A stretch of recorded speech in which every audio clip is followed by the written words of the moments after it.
Who you are right now is a certain form, physical, mental and energy form. If you want to transform, and now yoga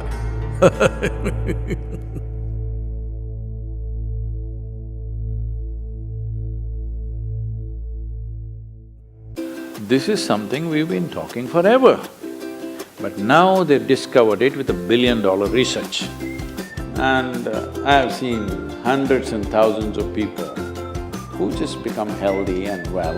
If something appears on my plate, if I just feel this, I know what to eat and what not to eat. You eat something today and see, just learn to observe how agile and how active your body feels after eating this food.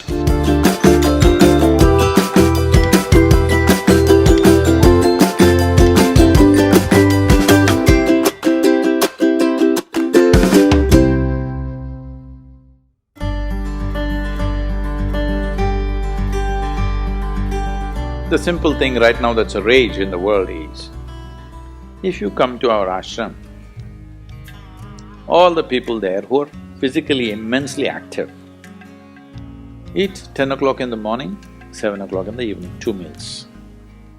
How many doctors have been telling me that they will die of malnourishment, this will happen, that will happen, you must do this, you must do that. A cancerous cell is like a criminal in the society, all of us have in our bodies. Only if their concentration becomes more than what they should be, or they gang up and locate themselves in one place, they become like organized crime. Their only problem is, right now, they're generally eating about 8 to 12 times more than what the other cells are eating.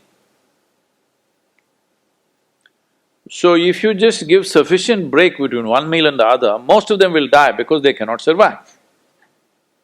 This is something we've been talking forever, but now they've discovered it with $1 billion research. Your body and your brain works at its best only when your stomach is empty. So we always make sure we eat in such a way, how much ever we eat, our stomach must be always empty within 2 to 2.5 hours' time maximum. So we go to bed hungry always. People think they cannot sleep. They can sleep.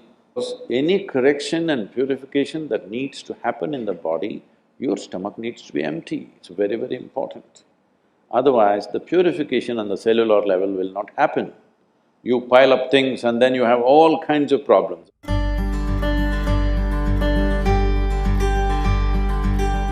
When you don't touch the food, you do not know what it is. If food is not good enough to be touched, I don't know how it's good enough to be eaten. The cleanliness of your hands is entirely in your hands. The cleanliness of the fork is not entirely in your hands. This is true. Above all, you don't feel the food. The first thing that's been taught to us is, if food appears in front of you, to hold your hands upon the food for a few moments, just to feel how the food is. If something appears on my plate, if I just feel this, I know what to eat and what not to eat, what I should not eat. I don't taste it and then reject it, I just don't eat. Because my hands are the first level, not tasting in the sense the tongue tastes, but knowing the food. First thing is knowing the food. You want to know a person, you guys go and shake their hands. I'm usually avoiding that, but That's a good strategy. But the food that's going to become a part of you, first thing is your hands. Even if you physically don't touch it, just being conscious and being there, it clearly tells you how the food will behave within you. Whether this particular food on this particular day, should it go into you or not, because every day your body is not the same thing. Every day, every moment it's different. If you feel the food, you just know whether this food has to go into you on this day or not. If that much awareness is brought in, we don't have to go on telling people what they should eat. Every meal they must decide what they should eat in that meal. There is no one prescription that this is what you should eat for your life. That will feel too claustrophobic that only this I can eat.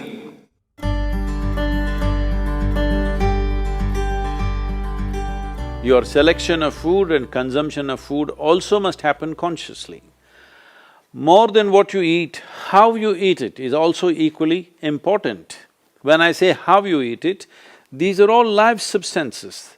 Every one of them had a life of their own, whether it's a plant, animal, vegetable, every one of them had a life of their own.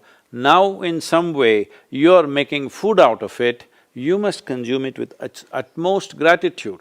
If you approach it with a certain sense of gratitude and reverence towards the food that you eat, when I say reverence, it may feel like too much for you, but I'm asking you, let's say we put you in a room and you had nothing to eat for 5 days. If God appears in front of you, what will you ask for? Food? So that's how important it is. You must understand the food on your plate is not just a substance, it is not a material, it is not a commodity, it is life. It is the life-making material for you. So you must treat it as such. Right now, when it's on the plate, when it's out there, it has no value, but the moment you consume it and it becomes your flesh and blood, now suddenly it's of immense value. Why do we live like this? It's very important, when it comes on your plate itself, you must treat it as a part of yourself. With great reverence, you must consume. Just the way you consume it, if you change that, food will behave very differently within you.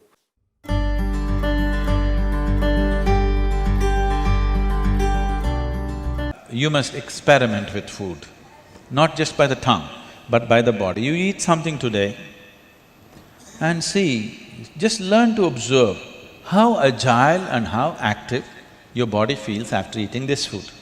If it feels like it wants to go to the grave, that's not good food.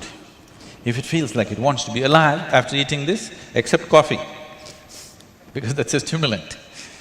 If you eat food and your body feels very agile and alive, that means it's good food, body is liking it.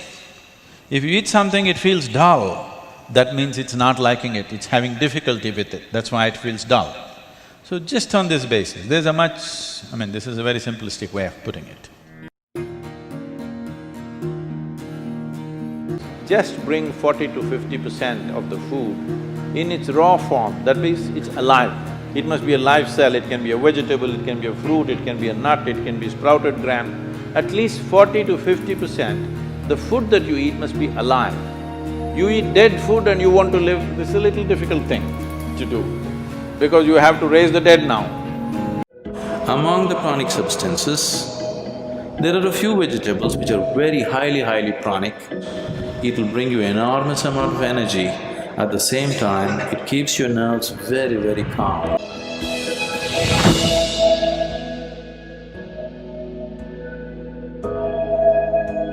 Particularly, some of the things were very positive are the ash god. The ash god is very highly positive. There are many experiments on this. If you consume a glass of ash god juice every day, the number of cancerous cells in your body will dramatically come down.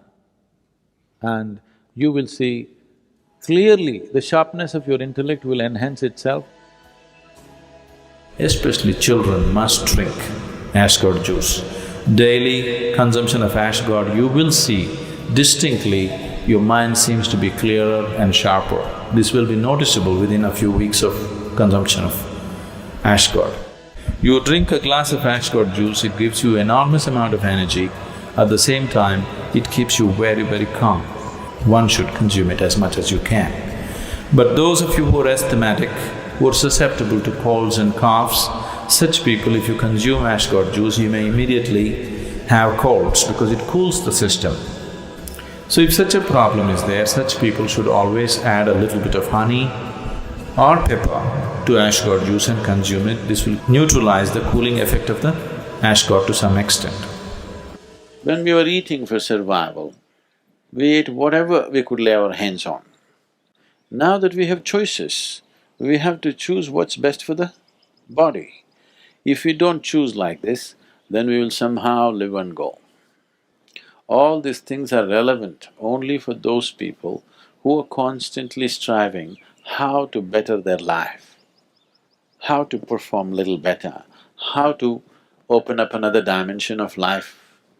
If these concerns are there, then what kind of food or fuel you put into this machine is very, very important.